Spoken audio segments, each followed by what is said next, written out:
Let's take a look at this. And it was true in 17, and it was doubly true in 2024. Mika Brzezinski, who's married to crazy Joe Scarborough, and they sit there every day and do their little program, which I'm also sure is going to get the axe soon enough, and MSNBC is up for sale. We'll have more on that in a moment. Here she is saying that Democrats are realizing that woke is broken, that it was a mistake. And I don't want to lead too much, but I would say no Sherlock. We want to get to the Maureen Dowd piece. We're going to do something a little different this morning because we're going to read the entire piece, but it's worth it. I think a lot of people have already been talking about this. We got a lot of calls about this piece, and it's a interesting message for Democrats. Maureen Dowd's piece for the New York Times entitled Democrats and the Case of Mistaken Identity Politics. It really crystallized how some Democrats are finally waking up and realizing that woke is broke. Yeah, screw you, lady, and screw you, Maureen Dowd, and screw you, New York Times, and screw you, MSNBC. You guys pushed all of this on us. I'm glad Dave Rubin said that. These people are trying to, like, it's almost like they're pulling, I guess Kamala could have learned from what they're doing, because they are completely separating themselves from the things that they actually contributed to. Y'all are the ones that pushed all this rhetoric. You knew damn well this stuff wasn't true. You knew it was BS.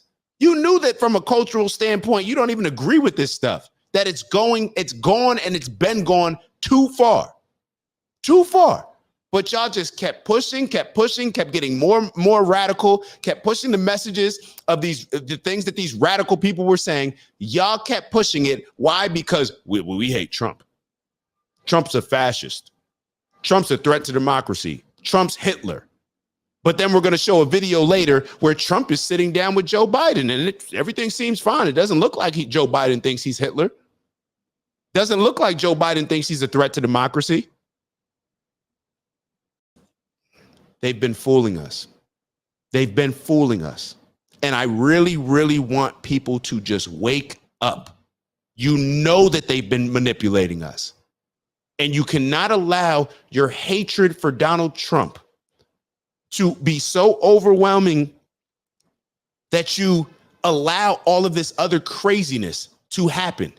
That you're not seeing the rest of this. You're not seeing the big picture here. You're so locked in on just, I hate Trump, I hate Trump, I hate Trump. You're not seeing all the other craziness that this group of people is pushing that you're supporting and voting for. You're not seeing it. It's like this one group, well, abortion, that's all I'm focused on, abortion. This other group, I hate Trump. Those are the two things that's the only reason I'm still surprised that the race was as close as it was. What did the Democrats stand for? Most people that voted for Kamala Harris, if you gave a rundown of the culture, the things that are included in the culture that the Democrats are pushing, they don't agree with that. They don't agree with that. And they overplayed this Trump hatred card too much, and this is what got them.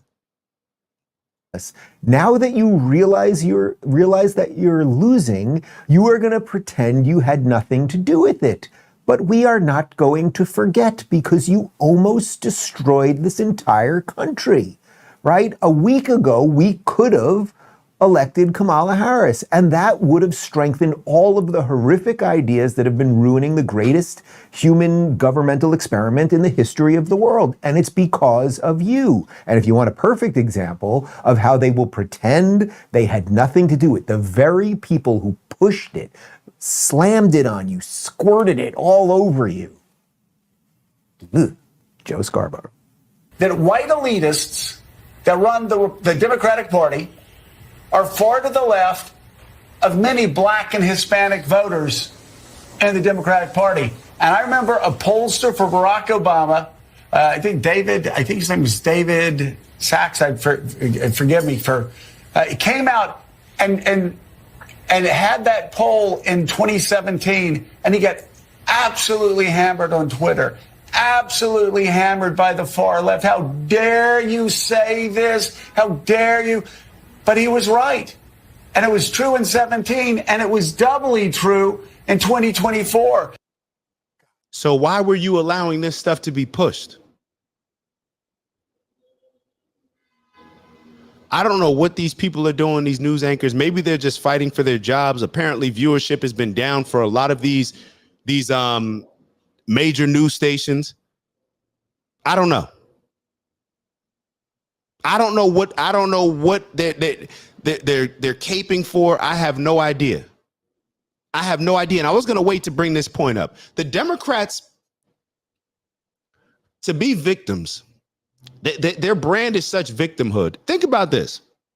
The Democrats want to convince us that they're the underdogs, right? They want to convince us that they're the underdogs. Do we realize how many advantages Democrats have? Do we realize that? Starting with the ability to just, because all you're doing is ever pushing progressiveness and liberalness, because you don't have to have a foundation. Your foundation is, oh, what are they doing over there in the conservative? Oh, no, we need to change that. What are they doing? We need to change that. They just sell us on hope. Oh, things are going to be amazing if we do this. And idealism. That's what they sell us on. So they don't even have to have anything that they don't have to prove what they've already done. Everything is about, well, what the future should look like, what the future should be. Democrats, think about this. There's more Democrats than Republicans in this country. They spent far more money in this election, far more money. And we actually may play a video later just detailing and breaking down the amount of money that Kamala Harris spent. And if anybody has a good video from that, just either send it to me, put the link in the chat. I have one that I'm planning on playing, but if you have a better one, we'll play that as well. So there's more Democrats than Republicans in the country. They spent way more money, and the Democrats used to be the party that was complaining about the Republicans for spending too much money and buying elections. Can't say that anymore. They're giving Oprah $1 million, Eminem 1.8, Beyonce 10 million. If I was Oprah, I'd be sick. They gave Eminem 1.8 and gave you 1 million. I wouldn't be surprised if Oprah comes out and has some negative things to say about the Democratic Party. Just watch how all this stuff plays out. Trump is a felon, right? Trump is a felon. Apparently, Kamala Harris is the most qualified presidential candidate we've ever seen. They've been in office 12 out of the last 16 years. Every Democrat that hates Donald Trump, they tell me about how he's not an intelligent person. I say he's a brilliant marketer. They say, no, he's a terrible businessman, terrible marketer, terrible all these things. So all of these things Democrats seem to have advantages in. Democrats dominate the media. What is it? Fox versus CNN, ABC, NBC, MSNBC, NPR, whatever. They dominate the media and still lost. Still had a landslide with the Electoral College. Still had a landslide with the Senate. With them being there, I believe they got the House. If they got the House, that means Trump won, got the Senate and the House. That's a landslide. A landslide. And you got all these advantages, but they want to convince us that, oh, we're the victims. And what that does is it doesn't even allow them to even wake up and realize what I just said, all the advantages that they have, because they're so used to seeing themselves as victims, because that's what they have to push to everybody else to get y'all to vote for them. So that's why they'll never actually look at, oh, well, we could do this better. We could have done that better. We got all these different advantages. How did we lose? And how did we lose the way that we lost? I wish that segment would have ended with one of his producers just throwing a pie in his face. Like the producer, the guy behind the camera. All right, we're going to move on. It's Dak. Just want to thank you for checking out our video and visiting the OG Network. If you enjoyed the video, please make sure that you give us a like. And if you're looking to join a community of inspired individuals striving for purposeful abundance, subscribe. And if you're feeling real generous, share the video with some friends and family. All right, I'll see y'all soon.